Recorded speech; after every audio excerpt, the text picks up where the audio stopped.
संपूर्ण हिंदी अध्ययन केंद्र में आप सभी का स्वागत है। आज हम यूजीसी नेट हिंदी दिसंबर 2026 पेपर की तैयारी के लिए हिंदी साहित्य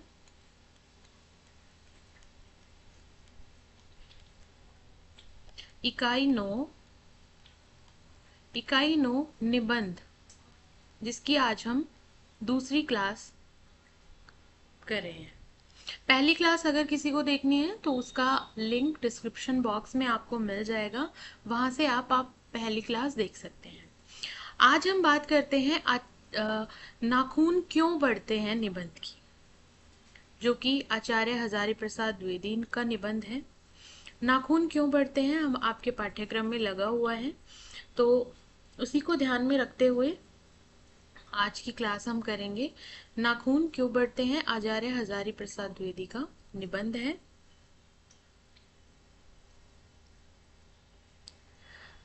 हिंदी साहित्य के सशक्त हस्ताक्षर, निबंधकार, आलोचक और उपन्यासकार आचार्य हजारी प्रसाद द्विवेदी का जीवन परिचय, संक्षिप्त परिचय मैंने लिया है क्योंकि परिचय से अधिकतर क्वेश्चन नहीं बनते हैं, तो थोड़ा मोटा मोटा देख लेते हैं हम। आचार्य हजारी प्रसाद द्विवेदी, जन्म 9 अगस्त सन 1907 ईस्वी, जन्म स्थान ग्राम दुबरे का छपरा, जिला बलिया, उत्तर प्रदेश। पिता श्री अनमोल द्विवेदी, माता श्रीमती जमकली देवी। शिक्षा संस्कृत, ज्योतिष और साहित्य का गहन अध्ययन, काशी विश्वविद्यालय से ज्योतिषाचार्य की उपाधि। पद्म भूषण सन 1957, मृत्यु 19 मई सन 1979 ईस्वी, दिल्ली।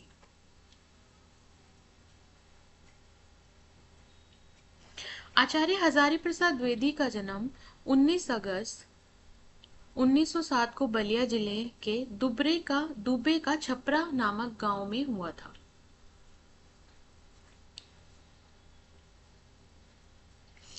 द्विवेदी जी ने शांति निकेतन रविंद्रनाथ ठाकुर के सानिध्य में 1940 से 1950 तक हिंदी विभाग के अध्यक्ष के रूप में कार्य किया। इसके बाद वो काशी हिंदू विश्वविद्यालय और पंजाब विश्वविद्यालय में प्रोफेसर एवं अध्यक्ष भी रहे। भारत सरकार ने उनके साहित्यिक अवदान को देखते हुए उन्हें पद्म भूषण से अलंकृत किया।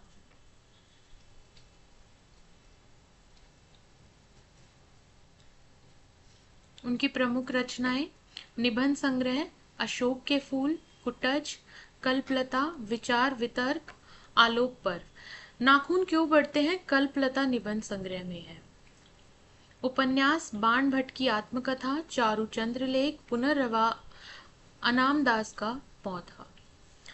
आलोचना हिंदी साहित्य की भूमिका, कबीर, सूरदास और उनका साहित्य, कालिदास की लालित्य योजना। इसके अतिरिक्त हिंदी साहित्य का आदिकाल,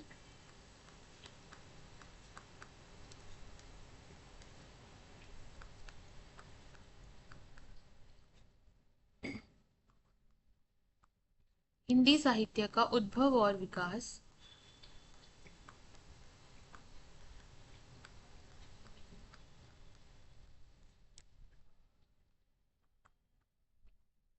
संपादन विश्व भारती पत्रिका। भाषा शैली, भाषा शुद्ध, परिमार्जित और संस्कृत निष्ठ। देशज, उर्दू और अंग्रेजी के प्रचलित शब्दों का भी आवश्यकता अनुसार प्रयोग किया गया। वर्णात्मकता, विचारात्मकता, विवेचनात्मकता और व्यंग्यात्मक रूपों का अद्भुत समन्वय देखने को मिलता है उनकी रचनाओं में, उनकी भाषा शैली में। अब जो हमारा निबंध है नाखून क्यों बढ़ते हैं, उसके महत्वपूर्ण कथन। डॉक्टर हजारी प्रसाद द्विवेदी रचित नाखून क्यों बढ़ते हैं निबंध उनके निबंध संग्रह कल्पलता 1951 से लिया गया है। कल्पलता निबंध संग्रह में 22 निबंध है, जिसमें आम फिर बोरा गए और नाखून क्यों बढ़ते महत्वपूर्ण है। नाखून क्यों बढ़ते हैं निबंध एक ललित निबंध है, जिसमें द्विवेदी जी का मानवतावादी दृष्टिकोण उभर कर सामने आया है। इस निबंध में भारतीयता, उसकी महत्ता, सामाजिक व्यवस्था, राजनीतिक चिंतन, भाषा ज्ञान, रहन सहन, सांस्कृतिक उत्थान, राष्ट्र की सभ्यता एवं संस्कृति आदि सभी पहलुओं पर विचार किया गया है। इस निबंध में द्वितीय विश्व युद्ध की भयावह परिणति, वैज्ञानिक उपलब्धियों का विकृत रूप हिरोशिमा और नागासाकी की दुर्घटनाओं के रूप में भी प्रस्तुत किया गया है। जो मूल निबंध में चीजें दी गई हैं, कुछ उसके महत्वपूर्ण बिंदु हैं। वस्तुतः इस निबंध का विषय मानव संस्कृति के क्रमिक विकास और विज्ञान के आलोक में उत्तरोत्तर बढ़ती नरसंहार की गाथा है। निबंध में नाखून क्यों बढ़ते हैं, यह सवाल लेखक से उनकी छोटी लड़की करती है। नाखून का बढ़ना हमारी पाशविकता का परिचायक है और यही पाशविकता हिंसा का प्रतीक है। वो निबंध में कहते हैं कि नाखून बढ़ना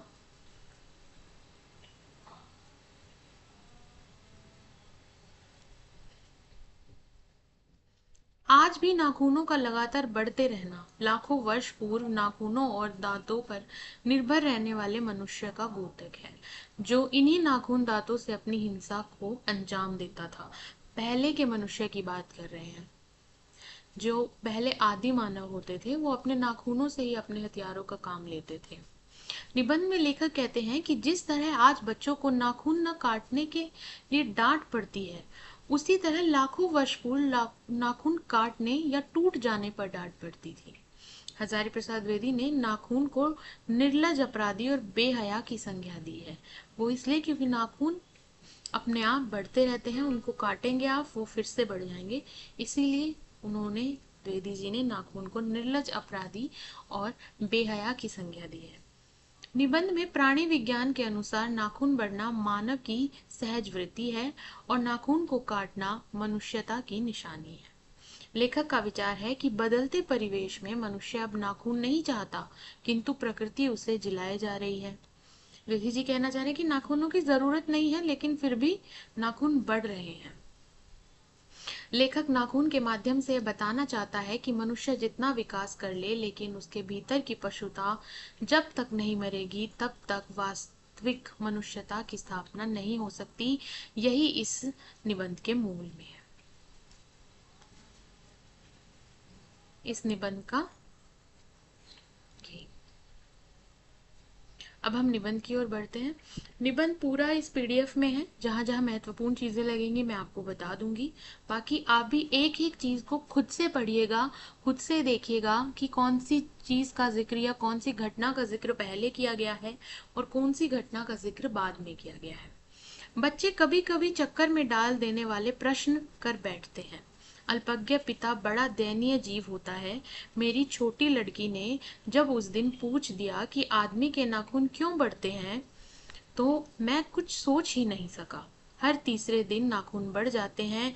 बच्चे कुछ दिन तक अगर उन्हें बढ़ने दें तो माँ बाप अक्सर उन्हें डांटा करते हैं, पर कोई नहीं जानता कि ये अभागे नाखून क्यों इस प्रकार बढ़ा करते हैं। काट दीजिए, वो चुपचाप दंड स्वीकार कर लेंगे, पर निर्लज अपराधी की भांति फिर छूटते ही सेन पर हाजिर। आखिर ये इतने बेहया क्यों है? कुछ लाख ही वर्षों की बात है जब मनुष्य जंगली था, वन मानुष जैसा। उसे नाखून की जरूरत थी। उसकी जीवन रक्षा के लिए नाखून बहुत जरूरी थे। असल में वही उसके अस्त्र थे। दांत भी थे, पर नाखून के बाद ही उनका स्थान था। उन दिनों में उसे जूझना पड़ता था, प्रतिद्वंदियों को पछाड़ना पड़ता था। नाखून उसके लिए आवश्यक अंग थे। तो जब वन मानुष थे तो नाखूनों से ही वो अपनी रक्षा किया करते थे, अपने प्रतिद्वंदियों से लड़ाई करते थे। तो उसके लिए नाखून एक हथियार का काम करता था। फिर धीरे धीरे वे अपने अंग से बाहर की वस्तुओं का सहारा लेने लगे। पत्थर के ढेले, पेड़ की डालें काम में लाने लगे। रामचंद्र जी की वानरी सेना के पास ऐसे ही अस्त्र थे। देखिए, ये जो छोटी छोटी चीजों का जिक्र करते हैं निबंधकार, तो उनको नोट कर लीजिए। जब आपसे प्रश्न पूछे जाते हैं तो आप सोचते हैं कि इस चीज का जिक्र तो हुआ ही नहीं था, विषय तो नाखून था। तो इसीलिए ये अगर आप पढ़ रहे हैं और आता है तो इन चीजों को अंडरलाइन कर लीजिए, नोट कर लीजिए। उसने हड्डियों के भी हथियार बनाए। इन हड्डी के हथियारों में सबसे मजबूत और सबसे ऐतिहासिक था देवताओं के राजा वज्र, जो दधीचि मुनि की हड्डियों से बना था। जिन जिन का जिक्र है उनको अंडरलाइन। मनुष्य और आगे बढ़ा, उसने धातु के हथियार बनाए। फिर जिनके पास लोहे के अस्त्र और शस्त्र और अस्त्र थे वो विजयी हुए। देवताओं के राजा तक को मनुष्यों के राजा से इसलिए सहायता लेनी पड़ती थी कि मनुष्य के राजा के पास लोहे के अस्त्र थे। असुरों के पास अनेक विद्याएं थी पर लोहे के अस्त्र नहीं थे, शायद घोड़े भी नहीं थे। आर्यों के पास ये दोनों चीजें थी। आर्य विजयी हुए। फिर इतिहास अपनी गति से बढ़ता गया। नाग हारे, सुपर्ण हारे, यश हारे, गंधर्व हारे, असुर हारे, राक्षस हारे। लोहे के अस्त्रों ने बाजी मार ली। इतिहास आगे बढ़ा। पतीले वाली बंदूकों ने, कारतूसों ने, तोपों ने, बमों ने, बम वर्षक वायुयानों ने इतिहास को किस कीचड़ भरे घाट तक घसीटा है, यह सबको मालूम है। नखधर मनुष्य अब एटम बम पर भरोसा करके आगे की ओर, अब क्या है, न्यूक्लियर करके आगे की ओर चल पड़ा है। पर पर अब उसके नाखून अब भी बढ़ रहे हैं। वो कहना चाह रहे हैं कि हथियार तो उसने उससे भी बड़े बड़े बना लिए, है ना, न्यूक्लियर आइटम बम बना लिए, लेकिन नाखून फिर भी बढ़ रहे हैं। अब भी प्रकृति मनुष्य को उसके भीतर वाले अस्त्र से वंचित नहीं कर रही। अब भी वह याद दिला देती है कि तुम्हारे नाखूनों को भुलाया नहीं जा सकता। तुम वही लाख वर्ष पहले के नखदंतावलंबी जीव हो, पशु के साथ एक ही सतह पर विचरने वाले और चरने वाले। देखिए द्विवेदी जी बहुत बड़ी बात कह रहे हैं यहाँ पे अपने निबंध में। तत्कि मैं हैरान होकर सोचता हूँ कि मनुष्य आज अपने बच्चों को नाखून न काटने के लिए डांटता है। किसी दिन कुछ थोड़े लाख वर्ष पूर्व वह अपने बच्चों को नाखून नष्ट करने पर डांटता रहा होगा, लेकिन प्रकृति है कि वह अब भी नाखून को जिलाए जा रही है, और मनुष्य है कि वह अब भी उसे काटे जा रहा है।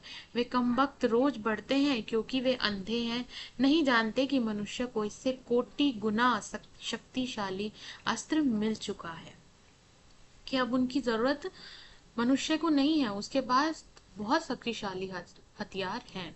मुझे ऐसा लगता है कि मनुष्य अब नाखून को नहीं चाहता। उसके भीतर बर्बर युग का कोई अवशेष रह जाए, यह उसे ऐसा है। लेकिन ये कैसे कहूँ, नाखून काटने से क्या होता है? मनुष्य की बर्बरता घटती कहाँ है, वह तो बढ़ती जा रही है। कि नाखून काट भी ले लेकिन उसकी बर्बरता तो बढ़ती जा रही है। मनुष्य के इतिहास में हिरोशिमा का हत्याकांड बार बार थोड़े ही हुआ है। इस घटना के बारे में जिन्होंने द्विवेदी जी ने जिक्र किया है उसको भी नोट कर लीजिएगा कि कौन से निबंध में है। नाखून क्यों बढ़ते निबंध में हिरोशिमा और नागासाकी की घटनाओं का द्विवेदी जी ने वर्णन किया है। यह तो उसका नवीनतम रूप है। मैं मनुष्य के नाखून की ओर देखता हूँ तो कभी कभी निराश हो जाता हूँ। यह उसकी भयंकर पाशवी वृत्ति के जीवंत प्रतीक है। मनुष्य की पशुता को जितनी बार भी काट दो वह मरना नहीं जानती।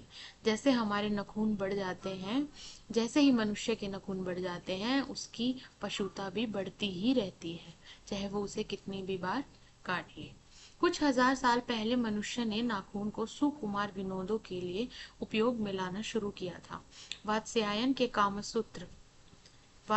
कामसूत्र का भी जिक्र है। से पता चलता है कि आज से 2000 वर्ष पहले का भारतवासी नाखूनों को जम के संवारता था। उनके काटने की कला काफी मनोरंजक बताई गई।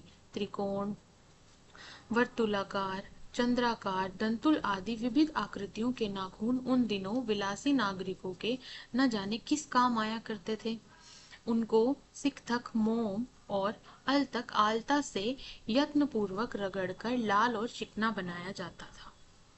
गौड़ देश के लोग उन दिनों बड़े बड़े नखों को पसंद करते थे और दक्षिणात्य लोग छोटे नख। गौड़ देश के लोग बड़े बड़े नाखून रखते थे और दक्षिण छोटे छोटे। अपनी अपनी रुचि है देश की भी और काल की भी, लेकिन समस्त अधोगामिनी वृत्तियों की और नीचे खींचने वाली वस्तुओं को भारतवर्ष ने मनुष्योचित बनाया, यह बात चाहूं भी तो भूल नहीं सकता। मानव शरीर का अध्ययन करने वाले प्राणी विज्ञानियों का निश्चित मत है कि मानव चित्त की भांति मानव शरीर में भी बहुत सी अभ्यास जन्य सहज वृत्तियां रह गई हैं। दीर्घ काल तक उनकी आवश्यकता रही है, अतः शरीर ने अपने भीतर एक ऐसा गुण पैदा कर लिया है कि वो वृत्तियां अनायास ही और शरीर के अनजान में भी अपने आप काम करती हैं। नाखून का बढ़ना उनमें से एक है, केश बढ़ना दूसरा, दांत का दोबारा उठना तीसरा, पलकों का गिरना चौथा। देखिए जिस हिसाब से अभी जो प्रश्न पूछे जा रहे हैं, तो ये भी पूछ सकते हैं कि नाखून का बढ़ना उन्होंने एक कहा, केश का बढ़ना दूसरा, दांत का दोबारा उठना तीसरा और पलकों का गिरना चौथा। और असल में सहजात वृत्तियां अनजान की स्मृतियों को ही कहते हैं। हमारी भाषा में भी इसके उदाहरण मिलते हैं। अगर आदमी अपने शरीर की, मन की और वाक की अनायास घटना वाली वृत्तियों के विषयों में विचार करे तो उसे अपनी वास्तविक प्रवृत्ति पहचानने में बहुत सहायता मिले। पर कौन सोचता है? सोचना तो क्या, उसे इतना भी पता नहीं चलता कि उसके भीतर नख बढ़ा लेने की जो सहजात वृत्ति है, वह उसके पशुत्व का प्रमाण है। मनुष्य के अंदर का जो नखून बढ़ रहे हैं वो उसके पशुत्व का प्रमाण है।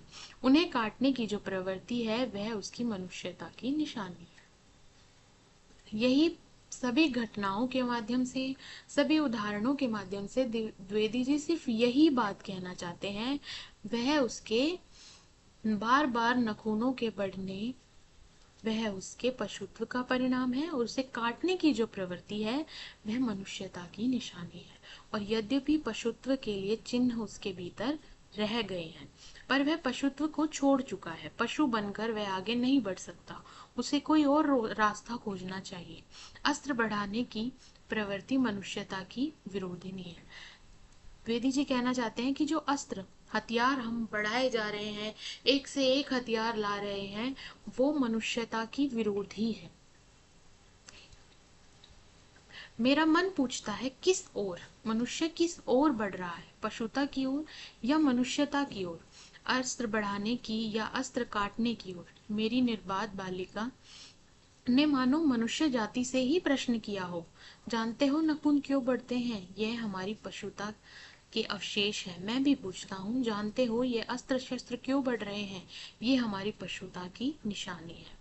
भारतीय भाषाओं में प्राय ही हिंदी के इंडिपेंडेंट शब्द का समानार्थक शब्द नहीं व्यवहित होता, इस शब्द का प्रयोग किया है, इसके बारे में बात की है। 15 अगस्त को जब अंग्रेजी भाषा के पत्र इंडिपेंडेंस की घोषणा कर रहे थे, देसी भाषा के पत्र स्वाधीनता दिवस की चर्चा कर रहे थे। इंडिपेंडेंस का अर्थ है अधीनता। द्विवेदी जी ने अपने इसमें उल्लेख किया है कि इंडिपेंडेंस का अर्थ है अधीनता या किसी की अधीनता का अभाव, पर स्वाधीनता शब्द का अर्थ है अपने ही अधीन रहना। अंग्रेजी में कहना हो तो सेल्फ डिपेंडेंस कह सकते हैं। मैं कभी कभी सोचता हूँ कि इतने दिनों तक अंग्रेजी की अनुवर्तिता करने के बाद भी भारतवर्ष इंडिपेंडेंस को अधीनता क्यों नहीं कह सका। उसने अपनी आज़ादी के जितने भी नामकरण किए, स्वतंत्रता, स्वराज, स्वाधीनता, उन सब में स्व का बंधन अवश्य रखा। स्व का बंधन मतलब खुद से मुक्ति नहीं। यह क्या संयोग की बात है, या हमारी समूची परंपरा ही अनजान में है, हमारी भाषा के द्वारा प्रकट होती रही है। मुझे प्राणी विज्ञान की बात फिर याद आ जाती है। सहजात वृत्ति अनजानी स्मृतियों का ही नाम है। स्वराज होने के बाद भी स्वभावतः ही हमारे नेता और विचारशील नागरिक सोचने लगे कि इस देश को सच्चे अर्थ में सुखी कैसे बनाया जाए। हमारे देश के लोग पहली बार यह सब सोचने लगे हो, ऐसी बात नहीं। हमारा इतिहास बहुत पुराना है। हमारे शास्त्रों में इस समस्या को नाना भाव और नाना पहलुओं से विचारा गया। हम कोई नौसिखिए नहीं है जो रातों रात अनजान जंगल में पहुंचकर आरक्षित छोड़ दिए गए। हमारी परंपरा महिमामयी, उत्तराधिकार विपुल और संस्कार उज्जवल है। हमारे अनजान में भी ये बातें हमें एक खास दिशा में सोचने की प्रेरणा देती हैं। यह जरूर है कि परिस्थितियां बदल गई हैं, उपकरण नए हो गए हैं और उलझनों की मात्रा भी बहुत बढ़ गई है, पर मूल समस्या बहुत अधिक नहीं बदली। भारतीय चित्त जो आज भी अधीनता के रूप में न सोचकर स्वाधीनता के रूप में सोचता है, वह हमारे दीर्घकालीन संस्कारों का फल है। वह स्व के बंधन को आसानी से नहीं छोड़ सकता। अपने आप के द्वारा लगाया हुआ बंधन हमारी संस्कृति की बड़ी विशेषता है। वही अपने आप पर अपने द्वारा ही लगाए हुए बंधन हमारी संस्कृति की बड़ी विशेषता है। मैं ऐसा तो नहीं मानता कि जो कुछ हमारा पुराना है, जो कुछ हमारा अवशेष है, उससे हम चिपटे ही रहें। पुराने का मोह सब समय वांछनीय ही नहीं होता। मेरे बच्चे को गोद में दबाए रहने वाली बंदरिया मनुष्य का आदर्श नहीं बन सकती, परंतु मैं ऐसा भी नहीं सोच सकता कि हम नई संधित्सा के नशे में चूर होकर अपना सर्वस्व खो दें। तो द्विवेदी जी इसके माध्यम से क्या कहना चाह रहे हैं? वो कहना चाह रहे हैं कि अपनी नए को अपनाओ, लेकिन अपनी परंपराओं को मत भूलो। कालिदास ने कहा था कि कालिदास का भी जिक्र है। कालिदास ने कहा था कि सब पुराने अच्छे नहीं होते, सब नए खराब ही नहीं होते। भले ही लोग दोनों की जांच कर लेते हैं, जो हितकर होता है उसे ग्रहण करते हैं और मूढ़ लोग दूसरों के इशारों पर भटकते रहते हैं, सो हमें परीक्षा करके हितकर बात सोच लेनी होगी। और अगर हमारे पूर्व संचित भंडार में वह हितकर वस्तु निकल आए तो इससे बढ़कर और क्या हो सकता है। तो कालिदास ने क्या कहा है कि सब पुराने अच्छे नहीं होते और सब नए खराब भी नहीं होते। जातियां इस देश में अनेक आई, लड़ती झगड़ती भी रही, फिर प्रेम पूर्वक बस भी गई। सभ्यता की नाना सीढ़ियों पर खड़ी और नाना और मुख करके चलने वाली इन जातियों के लिए एक सामान्य धर्म खोज निकालना कोई सहज बात नहीं थी।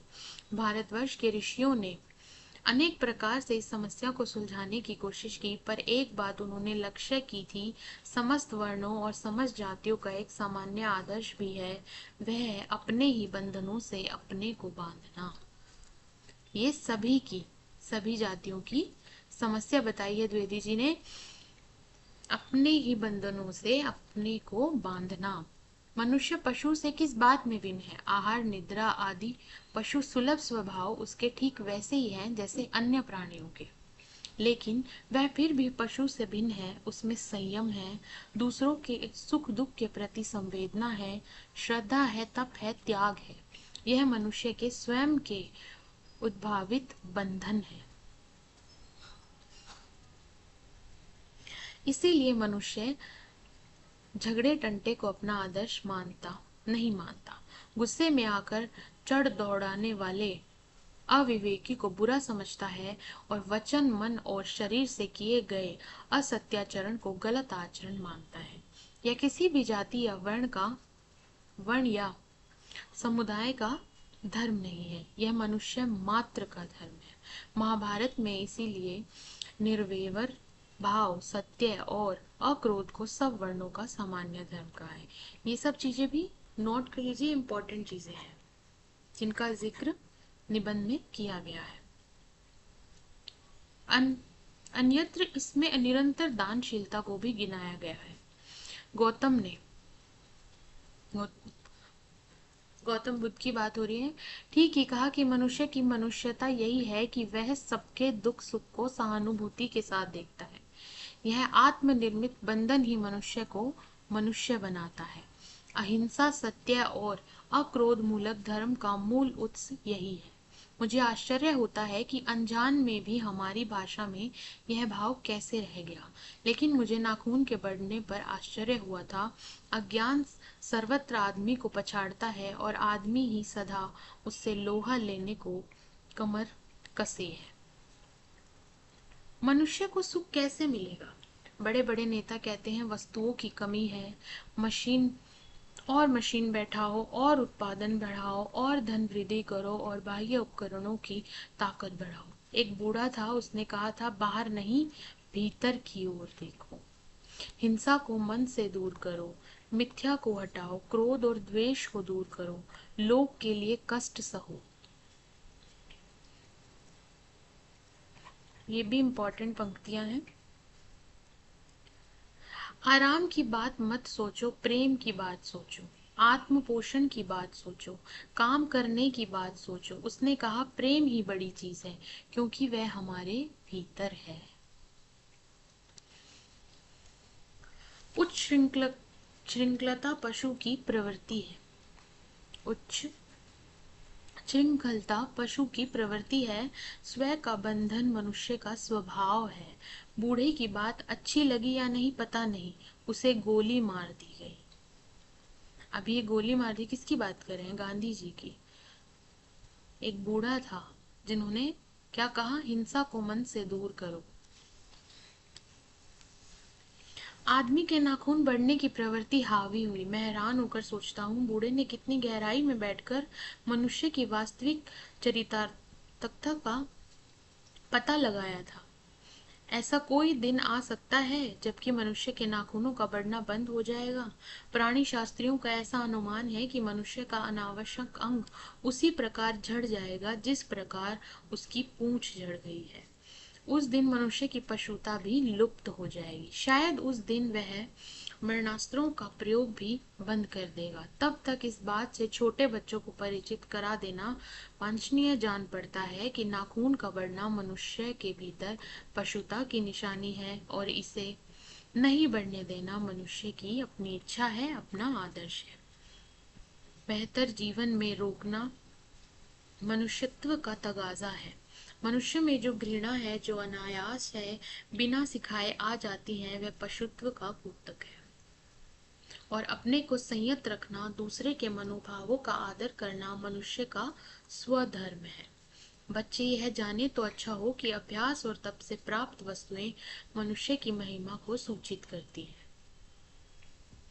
सफलता और चरितार्थता में अंतर है। मनुष्य मरणास्त्रों के संचयन से बाह्य उपकरणों के बाहुल्य वस्तु को पा भी सकता है जिसे उसने बड़े आडंबर के साथ सफलता का नाम दे रखा है।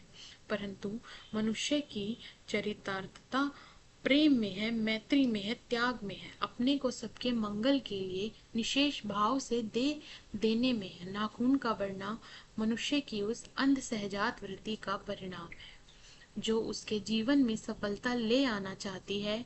उसे काट देना उस स्वनिर्धारित आत्मबंधन का फल है जो उसे चरितार्थता की ओर ले जाती है। कमबख्त नखून बढ़ते हैं तो बढ़े, मनुष्य उन्हें नहीं बढ़ने देगा।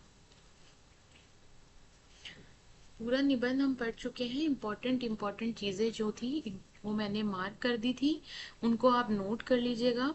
और 2 क्लासेस हमारी निबंध की हो गई हैं, तो अगली वीडियो जो है भारत वर्षोन्नति निबंध